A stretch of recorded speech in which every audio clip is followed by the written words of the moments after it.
बिस्मिल्लाहिर्रहमानिर्रहीम। अस्सलाम वालेकुम नादरीन, आप यूट्यूब चैनल देख रहे हैं, मैं इमरान खान हूँ। नादरीन, आज हम अपना 60वां यौम दिफा मना रहे हैं और हालात ये है हमारे के पाकिस्तान का जो सबसे बड़ा सूबा है वहाँ पे इंटरनेट भी बंद है और मोबाइल फ़ोन भी बंद है। ये हमारी दिफाई सूरत है।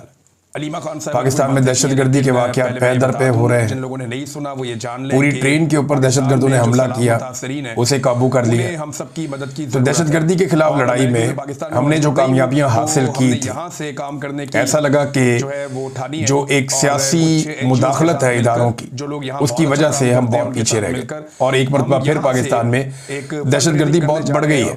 और ये बॉर्डर पार करके दहशतगर्द कैसे पाकिस्तान पहुंच जाते हैं, ये वो बड़ा सवाल है जो खास तौर पे खैबर पख्तूनख्वा के लोग, बलूचिस्तान के लोग मदद करेंगे और हर पाकिस्तानी इसका जवाब जानना चाहता है। हम सबकी ये जिम्मेदारी। आज हम जो दिन मना रहे हैं ना, इसमें कुछ लोगों का बड़ा इंपॉर्टेंट रोल था और उनमें एक किरदार था एयर कोमोडोर सज्जाद हैदर साहब का, जो हाल ही में इंतकाल फरमा गए। एयर कोमोडोर सज्जाद हैदर, इन्होंने बड़े कारनामे किए थे, शानदार शख्सियत के मालिक थे और इनके जो कारनामे हैं उनको हम सेलिब्रेट करते हैं। गुज़िश्ता 60 साल से हम ये सेलिब्रेशंस करते आए, लेकिन इसी एयर कोमोडोर के साथ क्या किया गया इस्लामाबाद में हम सारे अच्छी तरह जानते हैं कि चंद पुलिस वालों ने इनके साथ कितनी ज्यादती की। इनको सड़क के ऊपर रुसवा किया गया। वो बताते रहे कि मैं एयर कोमोडोर सज्जाद हैदर हूं, लेकिन इन्हें फर्क ही कोई नहीं पड़ा।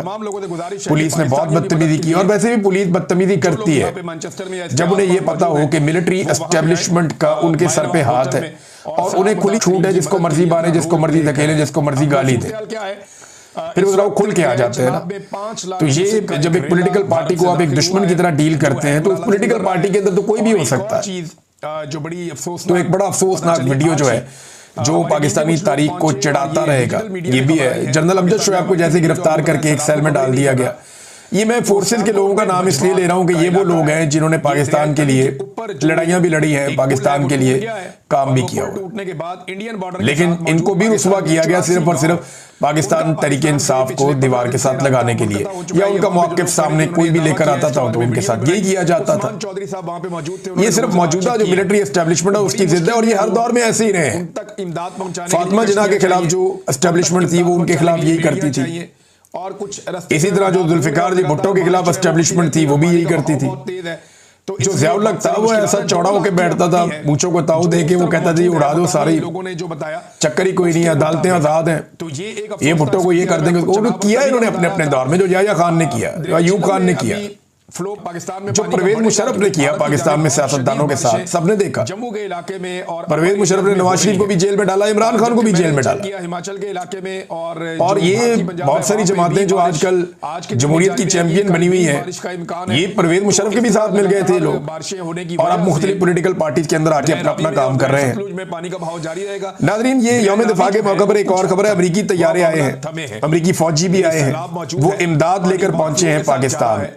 लेकिन अच्छी बात है, अमेरिका जो है यूएस एड के जरिए मदद करता रहता है पाकिस्तान की, लेकिन यहाँ पे जो खुर्रम इकबाल साहब ने खबर दी है वो ये बताते हैं कि जी यहाँ पे अमेरिकी फौजियों की एक फोटो उन्होंने शेयर की, पाकिस्तानी फौजी भी साथ खड़े हुए हैं। ये एयरबेस के ऊपर आए, नूर खान एयरबेस पे मुबैना तौर पे इमदादी सामान लेकर अमरीकी फौज। ये जो फौज टू फौज कांटेक्ट होता है ना, जब इस लेवल पे जाते हैं, गवर्नमेंट टू गवर्नमेंट तो कांटेक्ट होता है, मिलिट्री टू मिलिट्री भी होता है, तो हुकूमतें करती हैं ये इमदादी पैकेजेस और ये सारी चीजें। और उसके बाद कुछ और मैंने ये माजी में पाकिस्तान की तारीख इस बात की गवाह है, जब भी कभी अमेरिकी मिलिट्री एस्टेब्लिशमेंट और पाकिस्तानी मिलिट्री एस्टेब्लिशमेंट करीब आई है तो पाकिस्तान को उसके फायदे से ज्यादा नुकसान हुआ है। माजी में हम ये देखते रहे, लेकिन पाकिस्तान के बहुत सारे ऐसे हवाई अड्डे हैं जहां पे अमेरिका ने अपने अड्डे बनाए हुए थे और वहां से वो ड्रोन अटैक्स करते थे, पाकिस्तान के अंदर भी अफगानिस्तान में भी अपने ऑपरेशंस करते थे।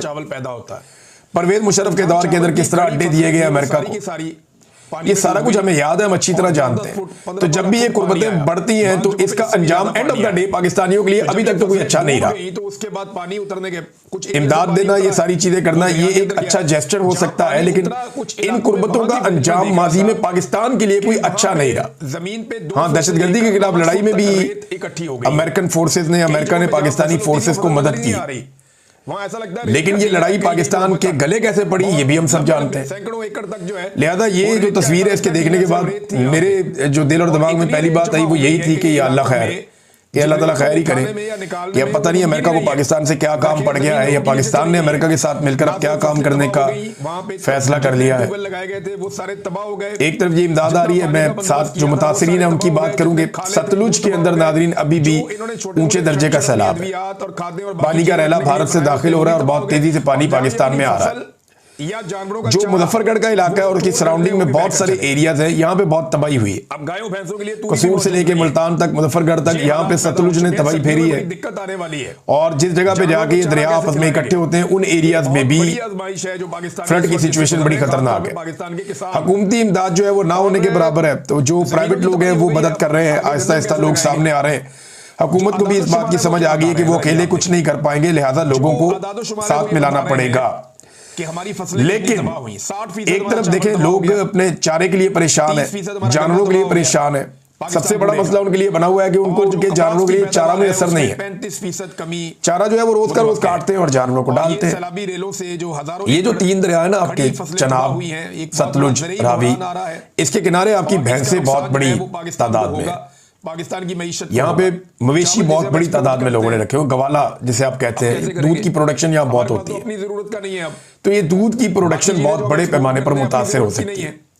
अब जानवरों को जिंदा रखना जरूरी है, जिंदा रखने के लिए उनको आप अगर 1/3 खाना भी देंगे तो वो जिंदा रह पाएंगे। उन्हें पीने का साफ पानी मिल जाए, उन्हें चारा मिल जाए तो जानवर अपना टाइम निकाल लेंगे। अद्वियात मौजूद होनी चाहिए हर वक्त जो वेटनरी की हैं, जो जानवरों को दी जा सकती है। जो वेटनरी डॉक्टर्स हैं उनको भिजवाना पड़ेगा इन सारे देहात में। सारा काम पाकिस्तान को ये जिम्मेदारी लेनी पड़ेगी, हम सबको लेनी पड़ेगी। ये वो बड़े सवाल जानवरों को इस वक्त सरवाइव करवाना है। दूध से ज्यादा जरूरत इस बात की है कि दूध देने वाले जानवर जिंदा रहें, किसी बात का जवाब नहीं है, और इनकी अफवाह कम से कम। अब एक तरफ लोग ये एहतजाज कर रहे हैं, यहाँ पे चनियोट में जो सैलाब से मुतासरा गाँव के दर्जनों जो गाँव हैं उनके लोग जो बेघर हुए हैं, ये लोग निकले और उन्होंने पिंडी भट्टियां हाईवे को ब्लॉक कर दिया। ये एहतजाज कर रहे हैं जनाब के इन्हें खाना नहीं मिल रहा, टेंट नहीं मिल रहे, जानवरों के लिए चारा नहीं दिया जा रहा। ये सारी बातें वो बेचारे कर रहे थे। 6000 वाला थैला था। अच्छा, एक तरफ तो ये सूरत हाल चल रही है, दूसरी तरफ क्या चल रहा है, पूरा मुल्क सदमे में है। सैलाब की वजह से लोग परेशान है मगर सेनेटर जिनके बेशतर जो अरबपति लोग हैं, महंगी गंदम, ये जो सेनेटर्स है किसानों को ये 100 के करीब होते हैं पाकिस्तान में। ये अरबोपति लोग होते हैं नॉर्मली, बहुत कम लोग हैं जो बहुत पैसे वाले नहीं है। इन्हें परेशानी ये लाक है कि अरकान पार्लियामेंट की अरबों मालियत की मजीद 104 लॉजेस की तामीर कब मुकम्मल होगी। अब ये डॉन ने खबर दी है, डॉन की खबर के मुताबिक ये 104 नए लॉजेस की तामीर का ठेका 717 करोड़ रुपए में दिया गया है। जो सरमायादार है उसको फायदा पहुंचा दो। और ये इजलास हुआ बकायदा, ये काम किया और इसके अंदर तज़ीन व आराइश और ये चीजें जेर बहस आई और पाकिस्तान डूब रहा है। सब्सिडी देंगे।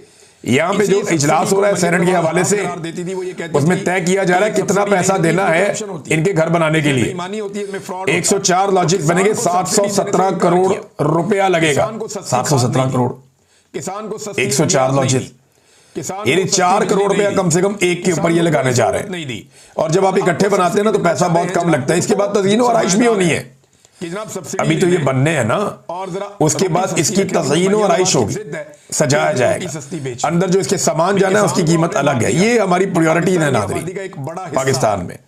और जो सैलाब मुतासरीन है उनके बारे में हमारी प्रायोरिटी क्या है, ये खबर देखें आप। अपना घर भी डूब गया। ये पूरे मीडिया के ऊपर इस वक्त गर्दिश कर रही है। खबर ये है कि जी सैलाब मुतासरीन को इजाफी बिल भिजवा दिए गए, इमदाद उनको पहुंची नहीं, बिल उन्हें पहुंच गए। 1.5 लाख 2 लाख का बिल आ गया छोटे छोटे घरों का और डेरों का, जहां पे सैलाब मुतासरीन रहते हैं। वो कहते हैं जी हमने तो बिजलियां इस्तेमाल भी नहीं की इतनी, हमारे तो AC भी नहीं लगे हुए, गरीब लोग हैं हम, तो किसानों पर मुकदमे 1.5 से 2 लाख रुपया, 2.25 लाख रुपया ये बिल भेज दिया सैलाब मुतासरीन को।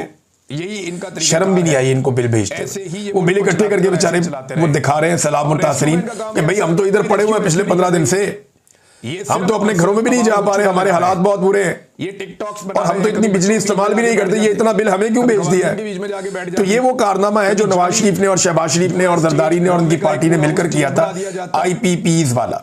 मुशर्रफ ने भी इसमें हिस्सा डाला था कि इन्होंने ऐसे मंसूबे लगा दिए कि आप बिजली इस्तेमाल करें या ना करें आपको बिजली का बिल देना ही पड़ेगा। आप बिजली इस्तेमाल करें 1 यूनिट, आपको बिल देना पड़ेगा कम से कम 3 यूनिट का। ये पाकिस्तान के साथ इन्होंने एहसान किया और इसमें जो सबसे बड़ा हिस्सा है वो शरीफ खानदान का। ये बैठे उनकी गुर्बत का और इस खानदान को मुसल्लत किया मौजूदा मिलिट्री एस्टेब्लिशमेंट ने। सारे काम आपको करने हैं। अब वो रोजाना की बुनियाद पे मिलिट्री एस्टेब्लिशमेंट इस खानदान को मुसल्लत करने के बाद ये साबित करने पर तुली है कि वो पाकिस्तान के बहुत वफादार हैं और पाकिस्तान को सही सीमत में लेकर जाना चाहते हैं। मिसाल के तौर पर अगर आप गवर्नर जो है सिंध के, इनका स्टेटमेंट सुने, ये नाच गाना भी बहुत अच्छा करते हैं, ये वक्त आए तो डांस भी कर लेते हैं, वक्त आए तो ये मिंबर पे बैठ के खुतबा भी दे देते हैं, वक्त आए तो ये मोटरसाइकिलों पे भी निकल जाते हैं, वक्त आए तो ये वागा पे जाके भी परेड कर देते हैं। ये कुछ भी कर सकता है बंदा। कमाल बहरूपिया जो है वो ढूंढा है पाकिस्तान की मिलिट्री एस्टेब्लिशमेंट में। अब ये उनके लिए स्टेटमेंट क्या दे रहे हैं, जरा ये सुने आप। हाफिज कुरान के दिल में कुरान होता है। तीसरी मरतबा फिर रेस्क्यू हो गया एक और जगह से। उन्होंने कुरान और सुन्नत के मुताबिक ये तहिया कर लिया है कि मैं अपनी कौम के लिए और उसकी मईशत की बेहतरी के लिए अपना हर मुमकिन किरदार अदा करूंगा। चलिए, ये तो बहुत अच्छी बात है कि